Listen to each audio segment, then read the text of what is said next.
right, back to talk about the first two episodes of Sugar on Apple TV Plus. Episode one, Olivia, and episode two, These People, These Places. Both episodes written by Mark Protosevich, directed by Fernando Moraes. In these two episodes, we're introduced to LA private investigator and classic noir film lover John Sugar, who's hired by Jonathan Siegel, a powerful Hollywood director and the grandfather of Olivia Siegel.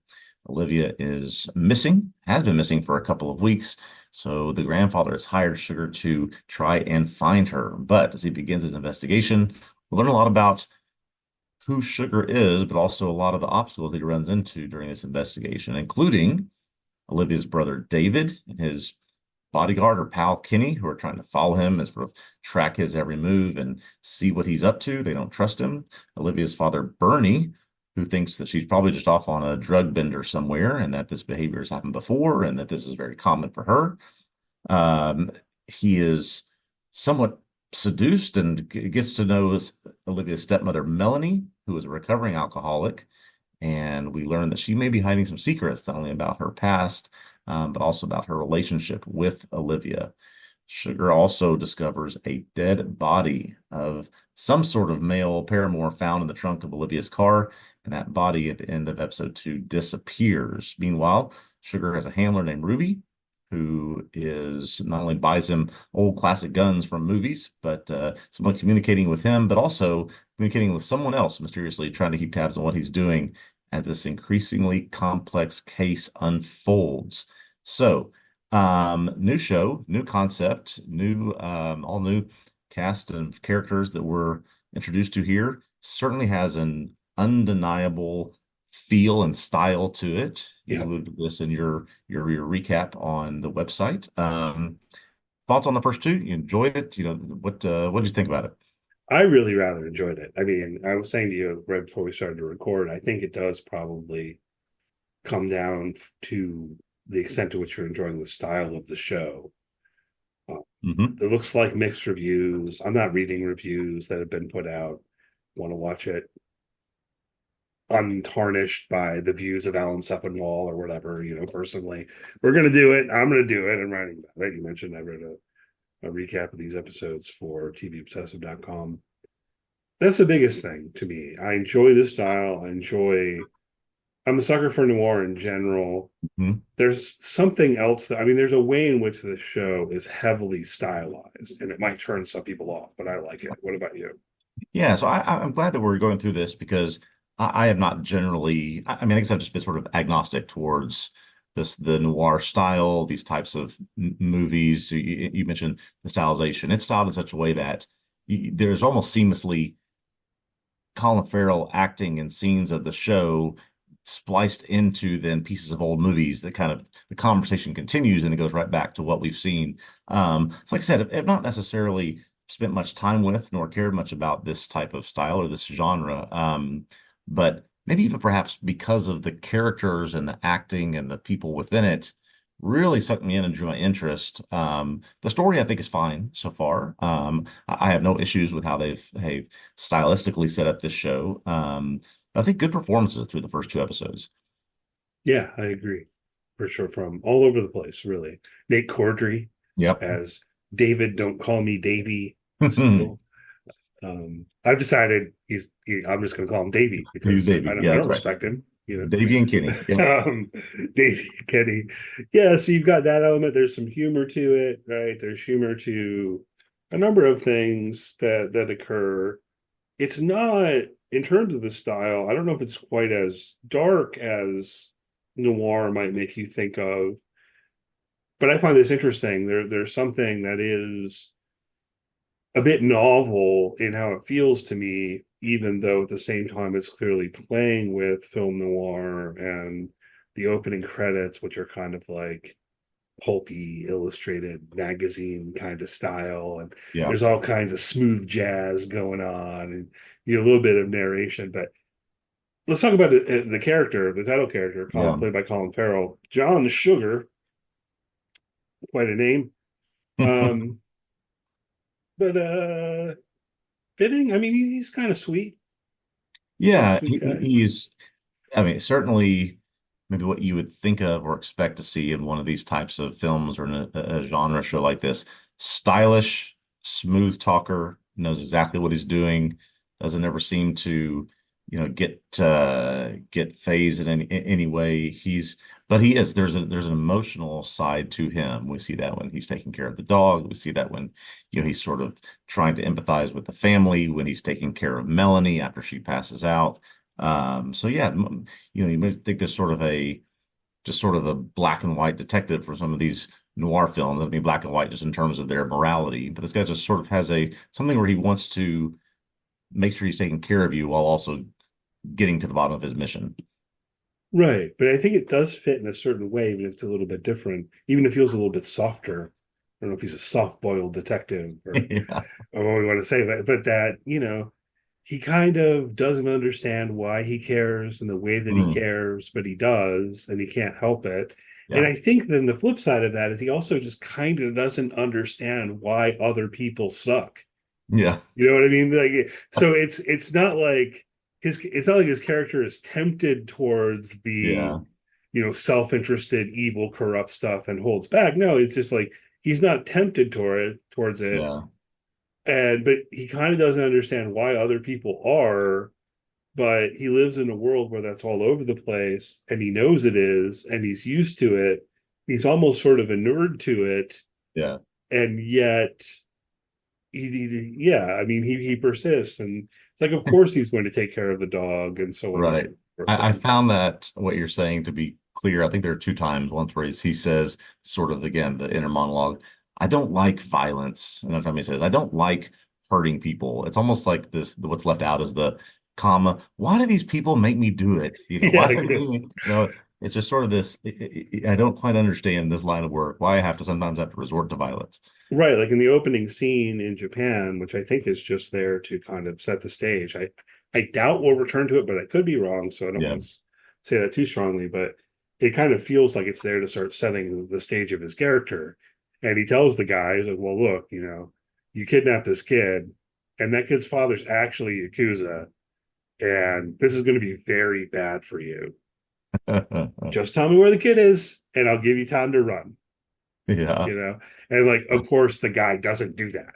He No. attacks him or whatever, and but I really do feel like Sugar meant it when he gave that offer. He meant that, like he wanted the Yeah. guy to take the offer and stand Yeah. over the kid and get out of here. You made a mistake. We all make mistakes. Don't double down. Don't fall prey to that sunk cost fallacy. Yeah, and Um, the when he confronts the guy towards the end of episode two, after I guess the unhoused guy overdoses, right. it's sort of like, yeah, he throws him up against the wall, but why? What did you give him? Why did you have to do this? He just then knew that relation that the dog wouldn't have its person anymore. That someone he was trying to help bring them to another level, had overdosed. He just sort of has this sentimentality that maybe you wouldn't quite have expected when you said, look at the first. Let me just tell you the synopsis of this show. Right. He's disappointed in Carl. Carl, the guy with the dog, Yeah. you're a good man, Carl. Watch my car. He gives him money, gives him the phone, says, call your Yeah. sister, make arrangements to go stay with her, then call me tomorrow.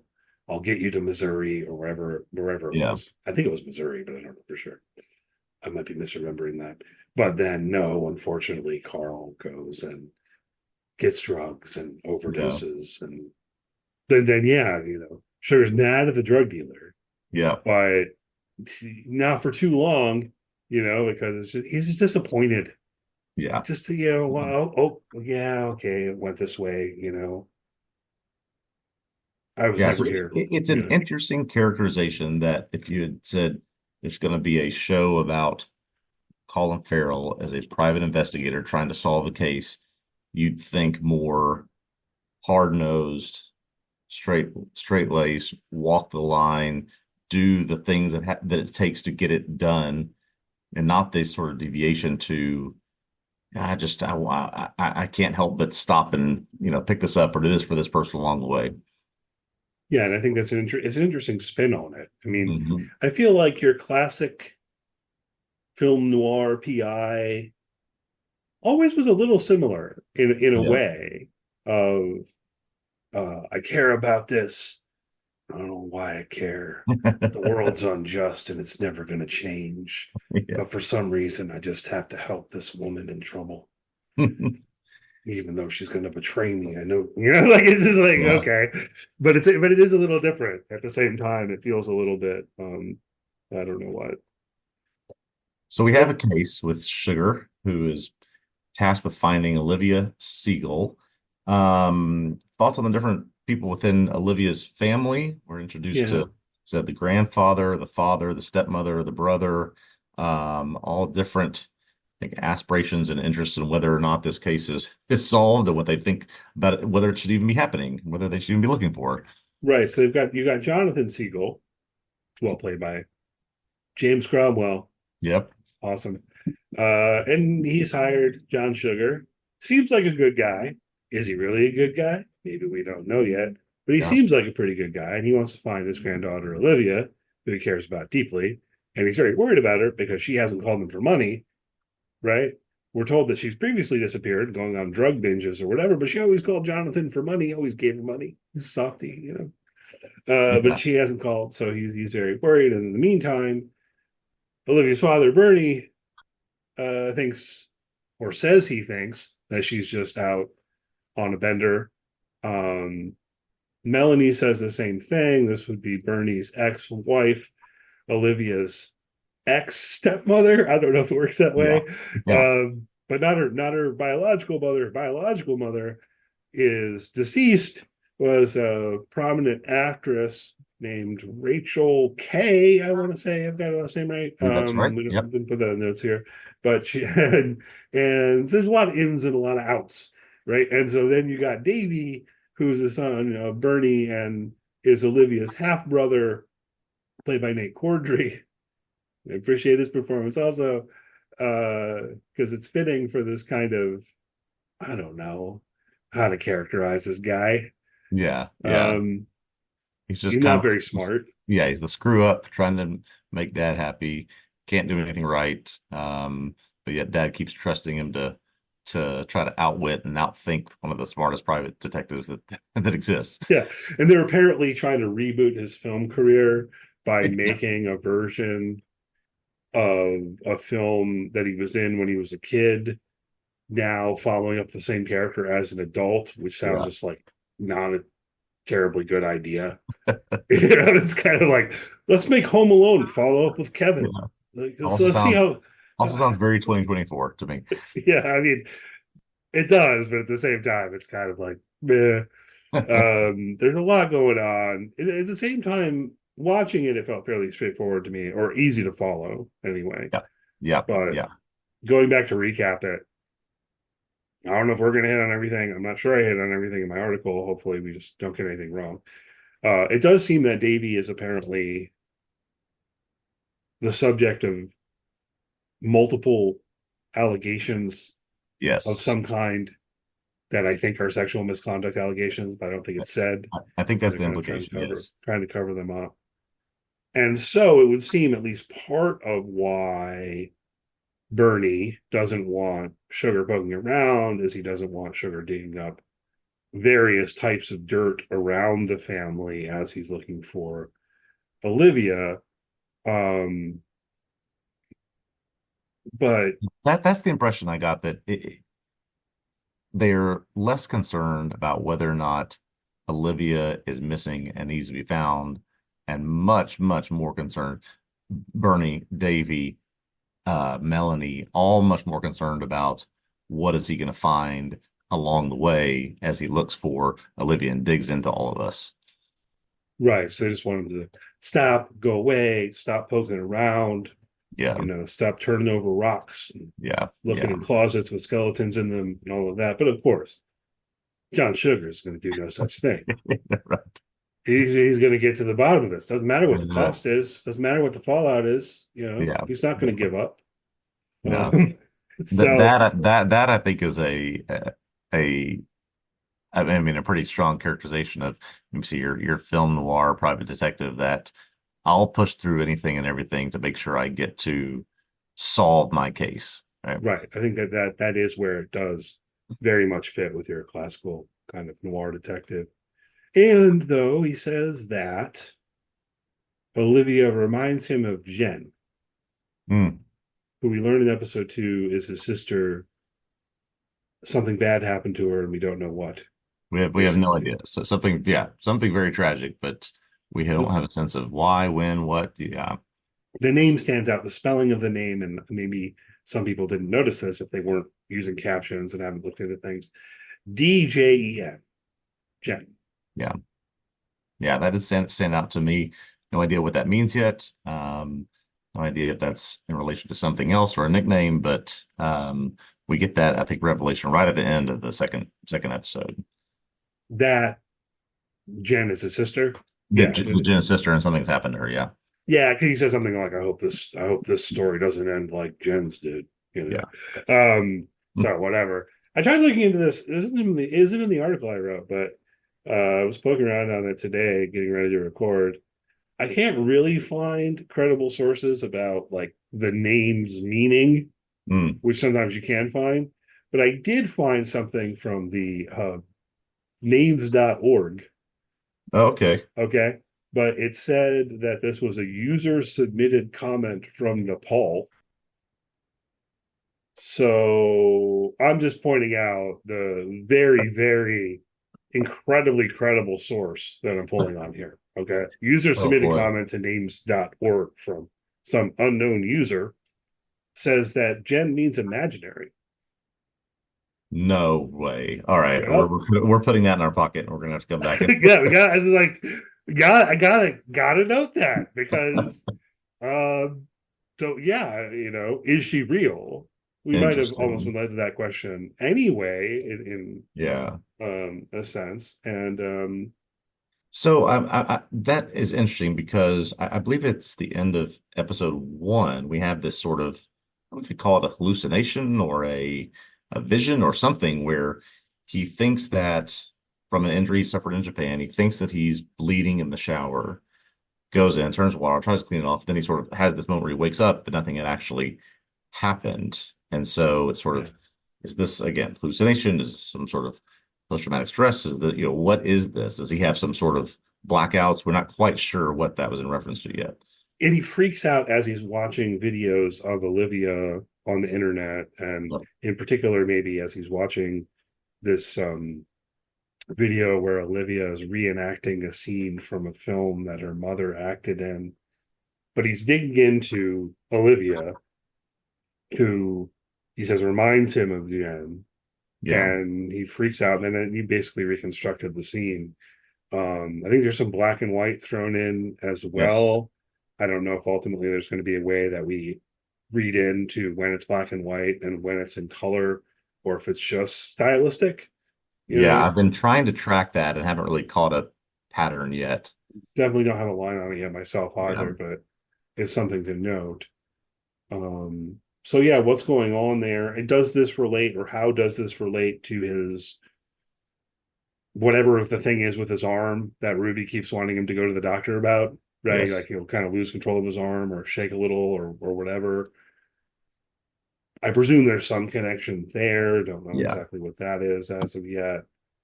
Um, at the same time, when he has the evening with Melanie and they drink a lot, John Sugar says that he's got like a super metabolism and he can't ever get drunk. Um, I don't know. What do you make of that? That's sounds like a line to me. I mean, it's like that's not good. If is it true? Yeah. That's how, or is he just he drinks so much that he's just got a super high tolerance because he's a functioning alcoholic? Yeah. There's I don't know. I don't want to get into some kind of moralizing, but there are a couple of things that I don't know tempted Yeah. me, like this Yeah. one. Yeah, that's Um, almost a if that's true, it's a power he could use, and we see how he could have taken advantage of that with something like Melanie when she gets, falls off the wagon and gets uh quite drunk and invites him back to her house. But he's not using that, it seems like, to get something out of people. He's not using it to his own advantage. He's not using it for selfish reasons. So On whether the that's contrary, even, right? yeah, He yeah, in doesn't a take very advantage of altruistic her. way. Yeah, Yeah, he doesn't take advantage of her either way, right? exactly. Um, Sexually or just in terms of getting information, right? You might try to ask her questions while she's intoxicated to get the truth out of her. Exactly. Even she herself later says that would have been a good plan on his part, you know. Yeah.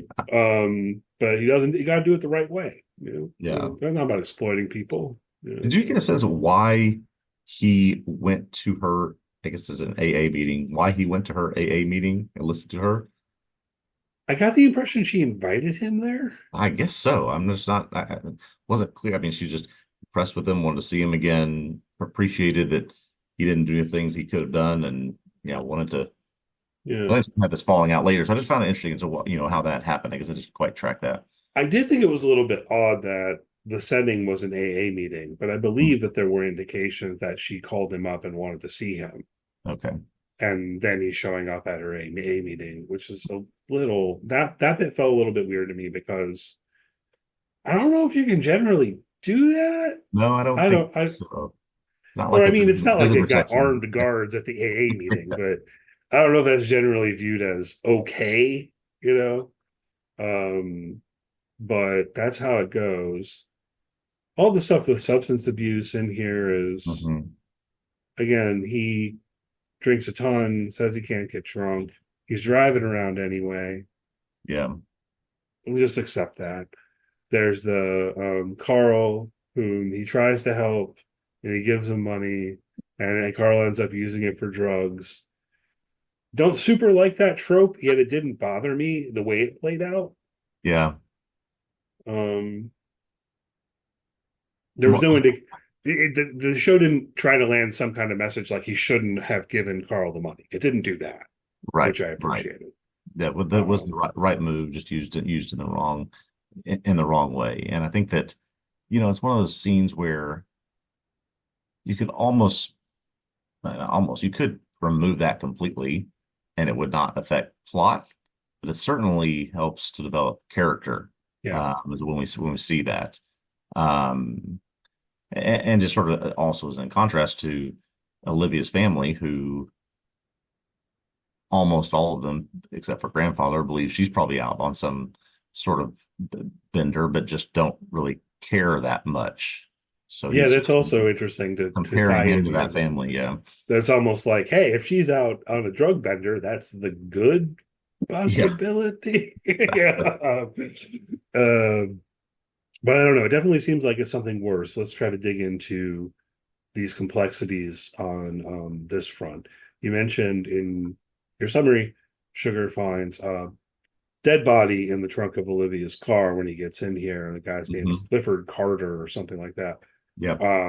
And he's further connected this with the rape and murder of Carmen Vasquez, and Olivia's car was there the night that Carmen was killed, and a number of things kind of indicate that Clifford was the guy who killed her. I think, maybe I'm jumping to a conclusion there a little bit, but it seems like a jump that you can make or an inference. When Sugar goes back to the trunk of the car, though, to I guess he was going to dispose of the body. I Yeah. guess Ruby wanted him to dispose of the body. That's Yeah. not entirely clear. He told Jonathan about it and mentions that legally he'd be obligated to report it to the police. But then he says he's going to pretend he never opened the trunk. Yeah. But then he goes back to the trunk, and Ruby seems to be saying, "Go take care of that now. Don't put it off, John." When he goes back to the trunk's empty. He finds a strand of hair, and so that's a question. What happened to that body? Yeah. And it all ties in again somehow. So there's a connection to Olivia, to this guy, to Carmen, who was raped and murdered, to, I believe, Teresa, who is her sister that we meet at the very end, Yeah, to some criminal underworld guy named Stallings, who is connected to Carter. But then Carter also had a picture of Melanie on his phone. So there's some sort of very entangled relationship here between all of these characters that Sugar is now Sugar was not there in that last scene, so he does Correct. not necessarily made all these connections yet, but we're starting to see what those are, even well ahead of what he has. Yeah, the last scene's interesting because it seems to be giving us more information than our protagonist has at the moment. Sugar's trying to figure out what's the connection between Carmen and Olivia and this Clifford guy, right? Yeah.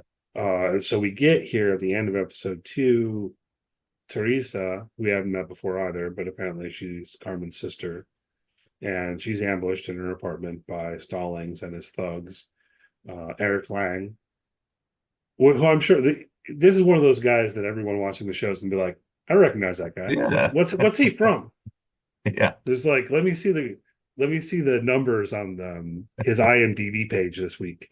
You know, he's good. I I'm, like him. I'm on it right now, actually. He's just like in all kinds of stuff. You know, Yeah, like he's in a lot of stuff. he's that guy from that thing. You know, He's but everything. Yeah. he's always good. So we're introduced to him, and then that's a big question. Like, who's this guy? Yeah. What's he into?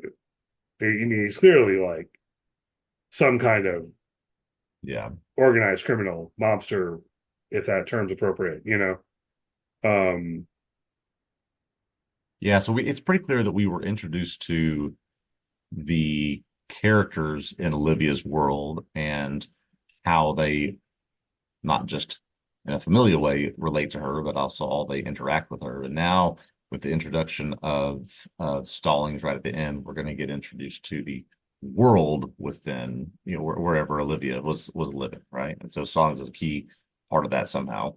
yeah, I wonder how much or how long it'll hang out there, or how soon certain things will be filled in. There's kind of during this Teresa scene, she flashes to a picture of herself and Melanie like pinned to a bulletin board or something like Mhm. that. This is right before Stelling says, "Ah, she knows." Okay, you know, we'll be able to move forward. She's gonna Yeah. tell us. Yeah. Yeah, told us. Yeah, she's gonna tell us because we're threatening her kids in the other room. Yeah. So yeah, he's a nice guy. Anyhow, but yeah, I mean, there seem to be connections then between Teresa, Carmen, Olivia, and Melanie, almost as the central point, because we learn that Olivia's been spending a lot of time with Melanie, Yeah. and her social media presence has shifted in the direction of women's rights issues, Hmm. which of course John Sugar has no problem with whatsoever. Right. You know, and neither do I. It's good, but so I wonder, like, have they been doing something, and how does Yeah. that fit together with Clifford being dead, the body being in Olivia's trunk? My working theory is they killed the guy and Yeah. put his body in Olivia's trunk, and Melanie helped Olivia, go on the run. I Yeah. don't know. I don't know if Which that's would right. completely make sense because Sugar has already uncovered that Melanie is hiding something, probably lots of things, and he doesn't know why, he doesn't know how, but uh, I think I think that seems to be the path he will take is what's going on with Melanie, and eventually, I think my prediction is that will be what introduces him to the rest of this world that we just got introduced to at the end of episode 2. Yeah, that sounds right. We'll see. I'm looking forward to it. I'm looking forward Yep. to seeing how long the episodes are, because I'm the kind of guy turn on episode 2. It's like, oh, this is kind of short. That's great. Yeah, 30, 30, 35 minutes or something. 37 Yeah, and minutes. I'm I all must for it. say we have 6 episodes left, I think. Is it 8 episode season? I think I had that I right. think that's right. And our friend Anna Gunn is credited with 6 episodes. Skylar is Here back. she So comes. so she must be in the last 6 episodes. She was mentioned. Her character was mentioned in this episode, but we haven't met her yet. Oh, okay. Okay, that's right. All I right. Well, I, I believe she is another ex-wife of what's his name, Bernie. Bernie, yeah. Uh, I think, and he's got a current wife who might be credited as like Bernie's wife. So I don't Yeah, know how much she's she going to is be in it. But officially Mrs. Siegel. That's her. same thing, same Yeah. difference. Yeah. So Yeah, really looking forward curious to to it. I see. mean, I like a good mystery. I like a creative endeavor, and this is so far done a good job combining these two things. Yeah, I'm enjoying it. So anything else you want to hit on before we wrap up here? Think I'm good. Looking forward. Next week is episode 3, Shibuya Crossing, Right? whatever that So means. whatever, I don't know what that means. So I have to like look it up. Is that a place? That's probably a place. Sounds like a place. But okay, hopefully you'll join us next week. We continue on with Sugar. Hopefully you're enjoying the show. Hopefully you enjoy listening, talking to us talk about the show. We'll pick up with episode 3 next Friday. In the meantime, you can go read my recap on tvobsessive.com if that's something you're interested in. Read other stuff on there. You can follow us on social media, TV Obsessive. Please do, if you enjoyed the podcast, leave us a good rating and review. If you're on YouTube, like, subscribe, hit the thumbs up, whatever it is. And we'll see you next week. All right. See you then.